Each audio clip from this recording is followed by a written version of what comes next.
Bonjour à tous, à toutes, amis Verseau. Voici donc les prévisions pour vous, pour les 3 décans. Alors, donc, ce qui va être marquant pour vous, c'est l'incursion de Pluton en Verseau dans votre signe.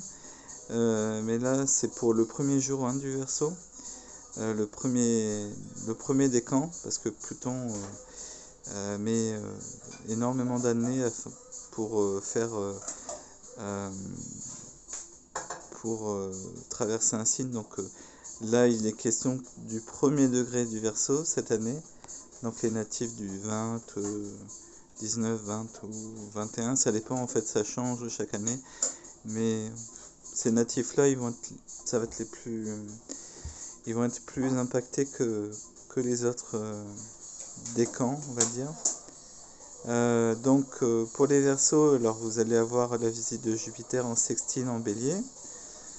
Le carré ensuite de Jupiter quand il sera en Taureau.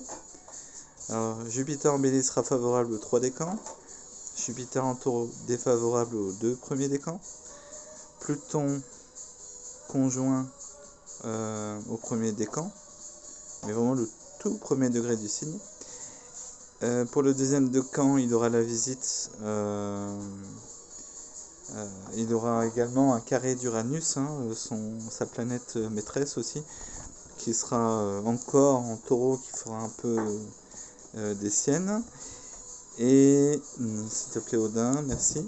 Et pour le troisième décan, vous allez donc toujours avoir ce carré d'Uranus en Taureau et la conjonction de Saturne en Verseau jusqu'au mois de mars.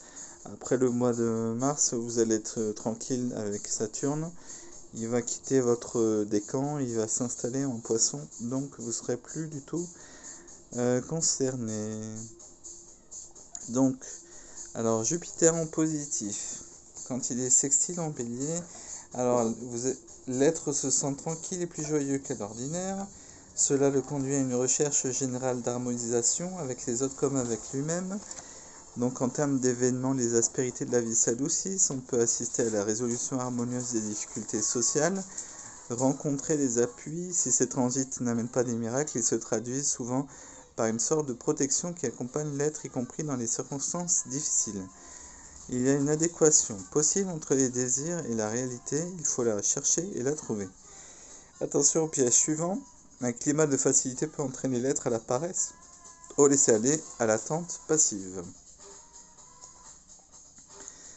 Ensuite, Jupiter sera en Taureau. Alors, Jupiter en Taureau en carré. Alors, l'être a l'impression d'une inadéquation entre ses désirs et la réalité, donc ça change de tout au tout. On passe de Jupiter ami et Jupiter moins ami du tout. Les possibilités du moment lui semblent s'opposer à ses réalisations personnelles. L'attention ou le pouvoir qu'on lui accorde ne sont pas à la hauteur de ses mérites. Il se montre susceptible et accuse le monde entier d'être injuste, alors que souvent seule son absence de rigueur est à cause. Celle-ci peut également l'amener à se montrer crédule, naïf, à prendre pour argent comptant des propositions ou des promesses peu authentiques. Événements, les difficultés d'ordre social ou matériel ont souvent lieu lors des dissonances Soleil-Jupiter. Attention aussi parce que vous allez avoir donc le transit de Pluton sur votre Soleil et ça va faire également un carré avec Jupiter. Et là, il sera question de corruption ou d'événements qui amèneraient ce type de désagrément. Donc attention, attention, attention à la gestion à votre gestion de l'argent et tout. Donc les difficultés d'ordre social ou matériel. Alors l'être peut se tromper, il peut aussi être trompé ou trahi, mais dans tous les cas, il devra mettre en cause son manque de vigilance. Il se trouvera souvent en butte au pouvoir extérieur au travers d'ennuis juridiques ou administratifs. Il peut y avoir des ruptures de contrat ou des associations nocives. Donc attention à vous associer avec des personnes bien sous tout rapport, parce qu'elle risque là en ce moment mauvaises influences en fait, des retours de bâton concernant les erreurs, les négligences ou les éventuelles malversations. Lorsque les occasions d'affirmation se produisent, elles se révèlent souvent contraires à la déontologie du sujet. C'est ce qu'on disait, hein, les cas de corruption. Donc, ouais, soyez vraiment vigilants là-dessus. Parce que Pluton et Jupiter, c'est des planètes d'argent. Et Pluton, ça correspond au pouvoir aussi. Donc, le pouvoir par l'argent. Donc, vraiment, soyez très très attentifs là-dessus. Alors, elle vous expose à des compromis délicats ou sont finalement décevantes. Donc, si Jupiter se lâche, c'est que vous avez quitté le droit chemin, soit volontairement, soit par aveuglement ou simple étourderie. Efforcez-vous de demeurer dans le cadre des règles et des lois supérieures de la vie. Soyez fidèle à vos exigences profondes. Ne prenez pas d'engagement que vous ne sauriez tenir. Alors, au niveau de la compensation, savoir résister à la facilité. Tout simplement. Voilà. Ensuite, vous avez donc Pluton en Verseau, comme je vous l'ai dit. Ça, c'est pour les natifs du tout début du signe. Les autres natifs, il faut qu'ils attendent encore un petit peu avant l'arrivée de Pluton sur leur soleil. Mais là... Alors, conjonction. Ce transit se traduit par une émergence des puissances de l'inconscient qui au mieux vont aider l'être à se retrouver, à découvrir et accepter au fond de lui certaines pulsions, mais aussi certaines ressources qu'il ignorait. Il est possible aussi qu'il ressente un vague malaise lié aux modifications subtiles qui se font jour en lui. Il se regarde dans la glace et ne se reconnaît pas, cela peut dégénérer en véritable angoisse, en descente aux enfers. Au niveau événementiel, un changement de situation peut accompagner la transformation extérieure ou bien la provoquer. La prise de conscience est parfois amenée par une épreuve de santé, une perturbation professionnelle et dans un thème féminin, une relation amoureuse passionnée mais compliquée, voire destructrice. Donc attention aux femmes qui désirent s'impliquer dans une relation sentimentale avec un homme. Soyez très très attentives, très vigilantes. Le besoin de changer d'environnement se manifeste en même temps que celui d'un renouvellement intérieur. Il est également fréquent d'envisager ou de commencer un travail sur soi de type psychologique ou psychanalytique. C'est une façon d'aller au fond de soi, donc au fond du problème. Donc si vous en avez éprouvé le besoin d'aller voir un psychologue ou un psychanalyste, c'est une bonne période pour ça. Ça peut vous faire ressortir des choses qui restent enfouies en vous et ça peut faire que le plus grand bien finalement. Sens au cours de ce long chemin vers la réincarnation décrit dans le livre des morts tibétains, l'âme du mort va rencontrer des monstres effrayants, une voix lui dira « Sache qu'ils sont une personnification de ton propre intellect. Dès que tu les auras reconnus, tu seras délivré. » En quelque sorte, l'être doit accepter et transcender son côté obscur. Alors, effet pervers, attention, ce transit n'a pas d'effet pervers, il a plutôt quelque chose de fatal, d'inéluctable. C'est en cherchant à l'éviter que l'on crée les vrais problèmes. Donc, voilà, ayez le courage d'affronter cette chose. Voilà, ce transit de Pluton. Alors donc pour le deuxième décan, donc je vous ai dit que vous avez le sextile de Jupiter en Bélier, le carré de Jupiter en Taureau après, et vous avez également toujours le carré d'Uranus en Taureau. Donc en fait le carré d'Uranus va être maintenant amplifié par le Jupiter en Taureau, parce que Jupiter en Taureau a tendance justement en transit, quand on parle de transit, à amplifier les événements. Donc là pour le coup voilà, c'est pas ce qu'il y a de mieux. Donc Uranus en carré à votre soleil. Alors.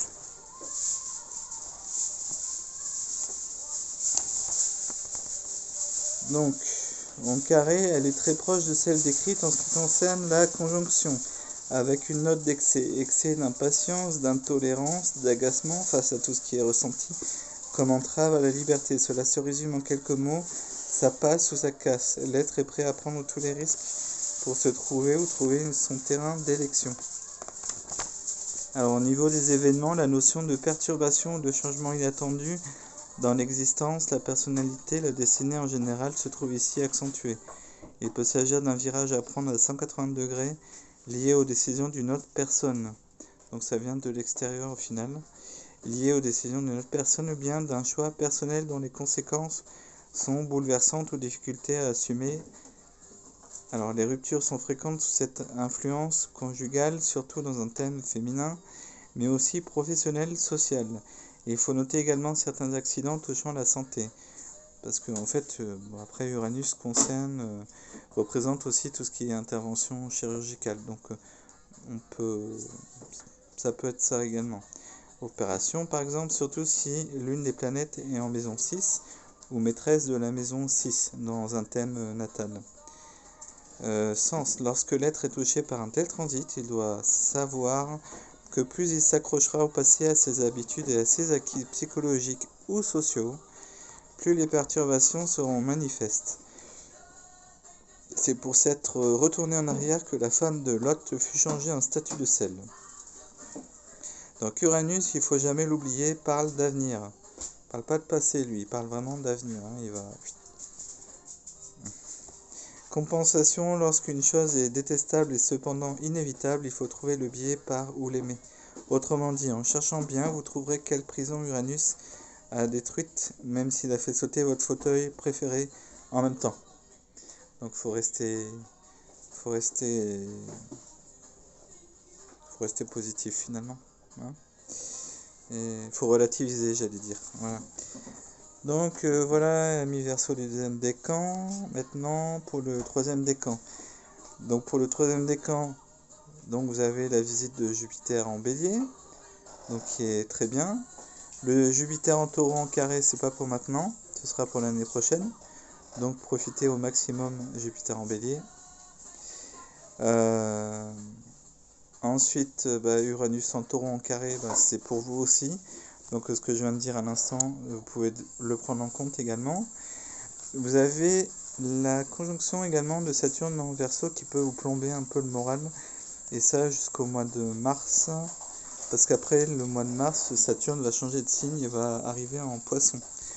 Donc voilà, vous avez toujours le transit de Saturne sur votre Soleil. Donc voilà ce que ça dit concrètement. Alors, l'être ressent le besoin de réfléchir. Soudain, il se pose des questions, doute de lui, s'interroge. Qui suis-je? Où est ma vérité? Où est ma voix? Il prend conscience de ses responsabilités et, suivant son âge, décide de passer une vitesse. Dans certains cas, ce sera simplement grandir, dans d'autres, lâcher prise. La femme concernée par ce transit peut le vivre intégralement par rapport à l'image de l'homme, parce que le soleil représente un peu l'image de l'homme en fait. Le mari, tout ça. C'est de lui qu'elle doute, c'est sur lui qu'elle s'interroge et c'est avec lui qu'elle envisage de construire, mais cela cache en général un processus inéluctable de maturation et parfois de prise de distance dans sa relation avec tout ce qui est de l'image masculine, romanesque ou préfabriquée. Une sensation de fatigue morale ou physique risque d'intervenir et de mettre le sujet en phase de recul, d'économie de moyens, plus soucieux de ce qui lui est essentiel. Il perd beaucoup de sa disponibilité aux autres, devient plus secret, plus réfléchi. En termes événementiels, les possibilités sont multiples, mais le schéma reste le même: prise de responsabilité, maturation, gestion raisonnable de la réalité. Alors dans le travail, cela peut se traduire par une période d'attente, de construction lente, d'acceptation de certains délais, retards, contraintes, visant tous, en fait, à mieux structurer la situation, à rendre le sujet plus lucide. Dans un thème féminin, la relation à l'homme sera le cadre de décisions sages, engagement réfléchi, pris en connaissance de cause, sans romantisme exagéré. Parce que Saturne, c'est pas du tout l'astre romantique par nature, hein. C'est plutôt Neptune, et là, Saturne, c'est plus le sens des réalités, en fait, le sens du concret. Donc il n'y a rien de romantique du tout là-dedans, en fait, hein. Euh, Physiquement, il y a un risque de dévitalisation, de déminéralisation, donc de moindre résistance, en particulier au refroidissement et aux problèmes touchant les dents, la peau, les articulations. Alors au niveau du sens, le moment est venu de changer d'âge, de faire les choix correspondant à cet âge. Donc justement d'arriver à maturité, pardon. Maturation, c'est pour le vin, non, c'est ça? Euh, alors, piège à celui qui refuse de grandir, le fameux complexe de Peter Pan. La réalité peut sembler insupportable et le conduire à se réfugier, suivant sa personnalité, dans une avidité larmoyante, personne ne me comprend, voilà, dans une fuite des responsabilités ou simplement dans le sommeil. Voilà. Donc voilà mes amis Verseau pour vous, pour l'année 2023. J'espère que la vidéo vous aura appris plein de choses. Et voilà, je vous souhaite bonne année 2023, meilleurs vœux et des gros bisous. À bientôt. Bisous.